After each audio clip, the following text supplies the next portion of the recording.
En 2020, j'avais déjà eu l'occasion de parler de planètes vagabondes, ces astres sans étoiles qui errent tout autour de nous. Pour être honnête, je n'avais pas du tout prévu de reparler du sujet si rapidement, mais une récente découverte assez surprenante vient cependant légèrement changer la donne. Mais commençons par le commencement. Déjà, il serait intéressant de se poser la question de ce qu'est exactement une planète vagabonde. Alors ne vous inquiétez pas, je ne m'apprête pas à vous expliquer le terme vagabond. Le petit Robert s'en charge très bien. Néanmoins, définir ce qu'est une planète vagabonde s'avère à la fois plus intéressant qu'il n'y paraît et également une étape relativement importante pour la suite de l'épisode. De façon générale, une planète vagabonde désigne une planète n'appartenant à aucun système planétaire et ne tournant donc autour d'aucune étoile. Et là, directement, on arrive à l'une des plus grosses zones d'ombre, leur origine. C'est idiot, mais il existe plusieurs scénarios qui mènent à une planète vagabonde. Le premier, c'est le fait qu'elles sont expulsées de leur système par l'une de ces parties de billard cosmique dont seul l'univers a le secret. Plus sérieusement, lors de la formation d'un système, les orbites des planètes sont encore très instables et beaucoup de plus petites planètes peuvent être éjectées par de plus grosses, catapultées par leur effet de fronde gravitationnelle. Mais cela peut aussi, par exemple, venir de phénomènes plus rares et plus exotiques. Mort d'une étoile, passage d'une étoile trop près d'un système et déstabilisant les orbites des planètes. Beaucoup de scénarios mènent au même résultat, l'éjection d'une planète de son système. Mais il existe encore une autre théorie, celle des nébuleuses.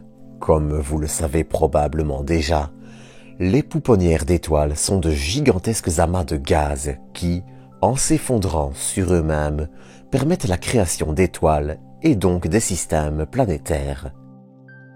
Alors, petite parenthèse rapide, je ne vais pas vous faire un épisode sur le sujet, enfin, aujourd'hui, mais il existe une foule de types de nébuleuses.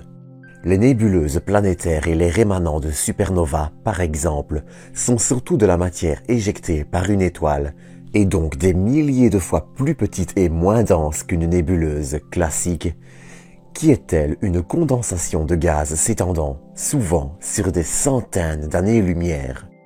Certaines sont ainsi noires, peu denses et ne donnent pas vraiment naissance à des étoiles, quand d'autres sont des véritables pouponnières d'étoiles de gaz ionisées par les étoiles qui la composent.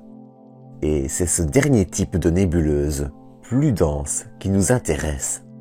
L'idée, c'est qu'en plus de créer des étoiles, ces nébuleuses pourraient aussi donner naissance à des planètes, raisonnement qui est en effet assez logique.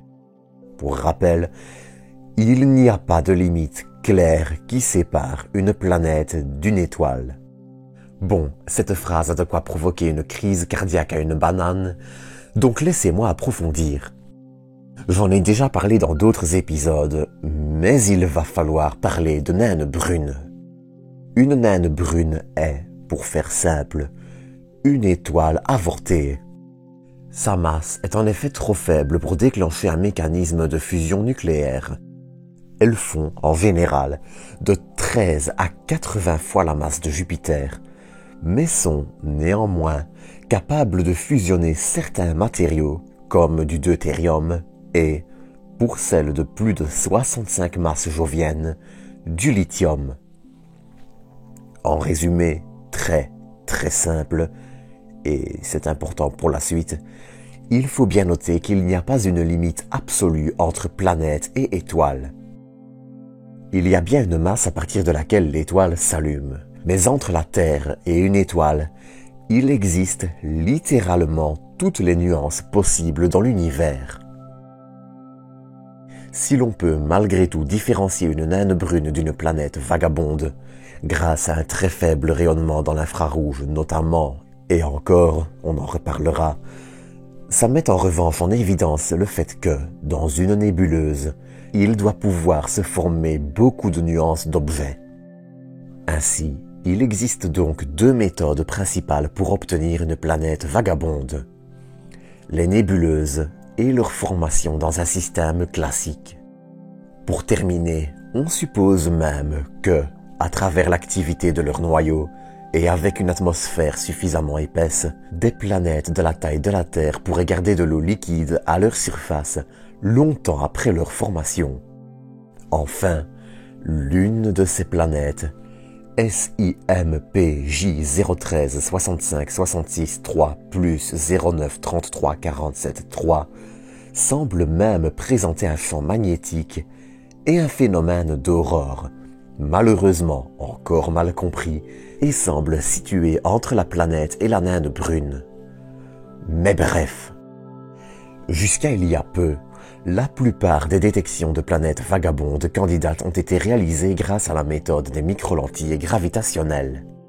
C'est idiot, mais elles sont très compliquées à détecter, puisqu'on ne peut observer leur effet sur leur étoile comme on le fait avec la méthode des transits ou des vitesses radiales, avec les exoplanètes classiques.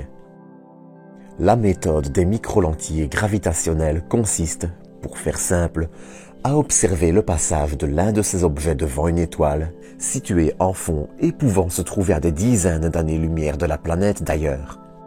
La planète va en effet très légèrement dévier la lumière de l'étoile, comme un effet de lentille, avec la très légère courbure de l'espace-temps qu'elle provoque. Cette méthode fonctionne, mais déjà, l'observation n'est pas renouvelable. Ensuite, puisqu'il s'agit d'observations uniques et très fines, confirmer le fait qu'il ne s'agit pas d'un faux positif est un travail très compliqué. C'est d'ailleurs pour cette raison que l'on ne connaissait que quelques dizaines de planètes vagabondes, jusque récemment. Une équipe d'astronomes de l'université de Bordeaux vient en effet de publier la découverte de près de 70 à 170 planètes dans une région de 420 années-lumière, située dans une partie de l'association Scorpion-Centaure, qui inclut notamment l'étoile Antares, même si elle compte des étoiles de relativement toute taille, de 80 masses joviennes à 15 masses solaires, soit environ 15 700 masses joviennes. Cette population, qui compte de 70 à 170 planètes vagabondes, fait ainsi doubler le catalogue de planètes vagabondes connues. Et pourtant, la méthode de détection est assez nouvelle. Pour résumer très simplement, même si le travail était titanesque, il consistait à compiler près de 100 téras de données et à mettre au point de nouvelles méthodes de traitement de ces données. L'équipe fut ainsi à même de détecter la très faible émission en infrarouge de ces planètes. Le problème, c'est que les rayonnements de ces planètes diminuent avec leur âge. Il est ainsi plus compliqué d'estimer leur masse et de faire la différence entre des naines brunes et de jeunes planètes toutes chaudes sorties du four.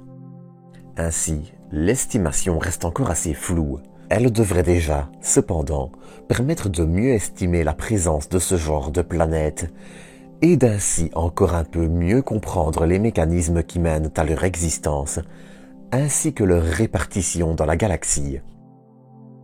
L'étude de ces planètes risque cependant encore de s'avérer longue. Mais les nouveaux outils et les nouvelles méthodes développées pour cette découverte pourraient aussi, à l'avenir, mener à beaucoup d'autres. Mais au-delà de ça, l'observation de certains de ces objets avec James Webb, notamment, pourrait aussi nous donner un bien meilleur aperçu des premiers âges des planètes et de leur composition, notamment ces planètes ayant souvent été éjectées jeunes, et donc peu altérées par leur environnement. Mais encore une fois, entre l'absence de limite absolue entre la naine brune et la planète, la difficulté à observer ces objets et déterminer leurs caractéristiques, et j'en passe, il faudra, probablement, encore beaucoup d'efforts pour en savoir plus. Néanmoins, entre les nouvelles générations de télescopes géants, terrestres notamment, et l'amélioration des outils, nul doute que cette découverte ouvre la voie à plein d'autres. Mais ça, c'est un autre sujet. En attendant, c'est sur ceci que je vais terminer cet épisode. Comme d'habitude, j'espère que vous l'aurez apprécié. Si c'est le cas, n'hésitez pas à le liker, commenter, partager et à vous abonner. Quant à moi, je vous donne rendez-vous dans quelques jours. D'ici là, prenez soin de vous, prenez soin des autres. Bonne fin d'année 2021 et à bientôt pour une nouvelle dose d'espace.